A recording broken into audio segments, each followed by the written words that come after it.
بسم اللہ الرحمن الرحیم۔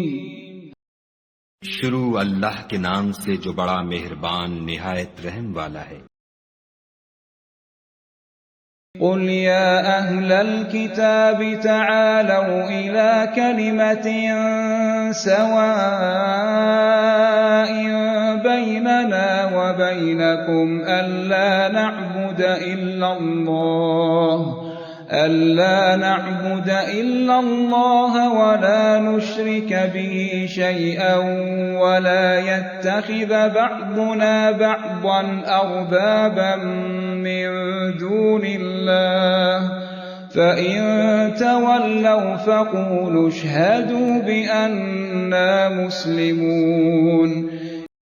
کہہ دو کہ اے اہل کتاب، جو بات ہمارے اور تمہارے دونوں کے درمیان یکساں تسلیم کی گئی ہے اس کی طرف آؤ، وہ یہ کہ خدا کے سوا ہم کسی کی عبادت نہ کریں اور اس کے ساتھ کسی چیز کو شریک نہ بنائیں، اور ہم میں کوئی کسی کو خدا کے سوا اپنا کارساز نہ سمجھے۔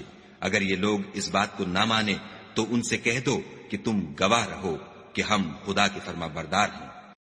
یا اہل الكتاب لم تحاجون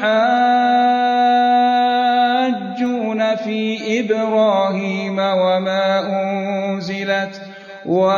أنزلت التوراة والإنجيل إلا من بعده أفلا تعقلون۔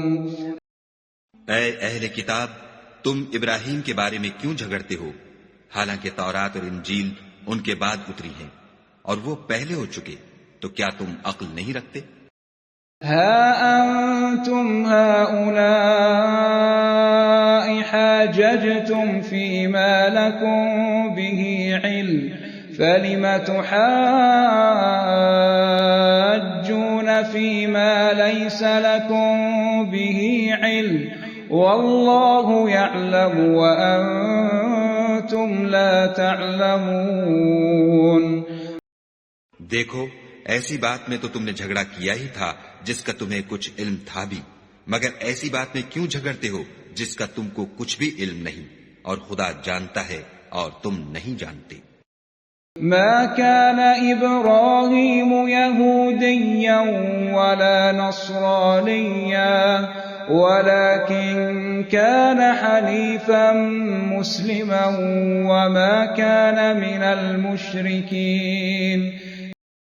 ابراہیم نہ تو یہودی تھے اور نہ عیسائی، بلکہ سب سے بے تعلق ہو کر ایک خدا کے ہو رہے تھے اور اسی کے فرما بردار تھے اور مشرکوں میں نہ تھے۔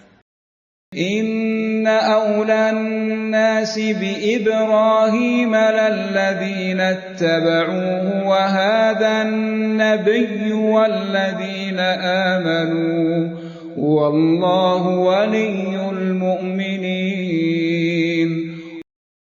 ابراہیم سے قرب رکھنے والے تو وہ لوگ ہیں جو ان کی پیروی کرتے ہیں، اور یہ پیغمبر آخر الزماں اور وہ لوگ جو ایمان لائے ہیں، اور خدا مومنوں کا کارساز ہے۔ وَدَّت طَّائِفَةٌ مِّنْ أَهْلِ الْكِتَابِ لَوْ يُضِلُّونَكُمْ وَمَا يُضِلُّونَ إِلَّا أَنفُسَهُمْ وَمَا يَشْعُرُونَ۔ اے اہل اسلام، بعض اہل کتاب اس بات کی خواہش رکھتے ہیں کہ تم کو گمراہ کر دیں، مگر یہ تم کو کیا گمراہ کریں گے، اپنے آپ کو ہی گمراہ کر رہے ہیں اور نہیں جانتے۔ یا اہل الکتاب لم تکفرون بآیات اللہ وانتم تشہدون۔ اے اہل کتاب، تم خدا کی آیتوں سے کیوں انکار کرتے ہو اور تم تورات کو مانتے تو ہو۔